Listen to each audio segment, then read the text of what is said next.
Steve, Maidenhead on Saturday. Just first of all, what's your week been like going into this one? It's been a really tough week, to be honest with you. Tough to take the result against Hartlepool, especially when you get a chance to have a look at the penalty again, or the free kick outside the box as it should have been. So it is tough to take. They've admitted, the people I've spoke to have admitted it was the wrong decision, but that doesn't help us now.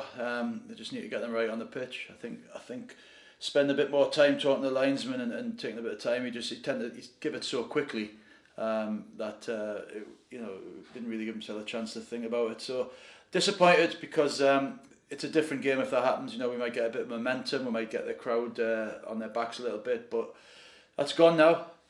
Obviously we were low on bodies against Hartlepool, and that's got even worse with JJ. Obviously the fact that we've got an embargo on is killing us a little bit, because we could have brought players in. There's players that we're looking to bring in that we could have brought in. But to improve us and to make us go to where we need to go, them players will cost money. So that's the next phase of our discussions with the chairman and the board. And in spite of the tough week, what's the mood like in camp going into the game? You know what, the lads are still very buoyant, and why shouldn't they be? They're in a great position. We've got 2 games coming up that'll be very important to the season. It'll be all hands to the pump. But what a great achievement it'll be this week if we can come out of the next 2 games still in the playoff positions. That's the aim. And who knows, maybe even extend a little bit, because we have a game in hand. But that game in hand's against a team who's, the team of the season. Maybe we're looking at how well they've done in the cup and how they were, like us, put down as sort of relegation fodder. So Solihull have done great, but the immediate aim is to beat Maidenhead, and they've got it all to play for. They're fighting for their lives, and teams like that are very dangerous. We've had a good record against them since I've been here, but they'll be looking to change that. As I said a few times, records are there to be broken, and they'll be looking to have a much better performance up here. They'll probably be buoyed by the fact that we have got so many sort of players unavailable. We've now got four injuries. We've now got Whitey still suspended. We've got lads coming back from loan who won't be available Saturday, and then obviously we've lost Molyneux and Armstrong. So it stretched us, as I say, quite a lot, unable to bring anybody in. But these are the challenges you face, being a team like we are, a club like we are. So we can do 2 things. We can moan and complain about them, or can roll the sleeves up and get on with it, and that's what we've got to do. What do you feel you need to do to give yourselves the best chance of winning tomorrow? Well, I think if we're as solid as we know we can be defensively, I think that's always got to be the key for us. Be really hard to beat, especially at home. And we've still got quality that can nick a goal. We've got 2 very good strikers still available to us who've done brilliantly all season. I know everybody talks about Luke Armstrong, but the spell we had without Luke Armstrong with Riggy and Boards up front, it was arguably one of the best spells of the season. So two fantastic strikers, and we just hope that maybe one of those can be the difference for us on Saturday.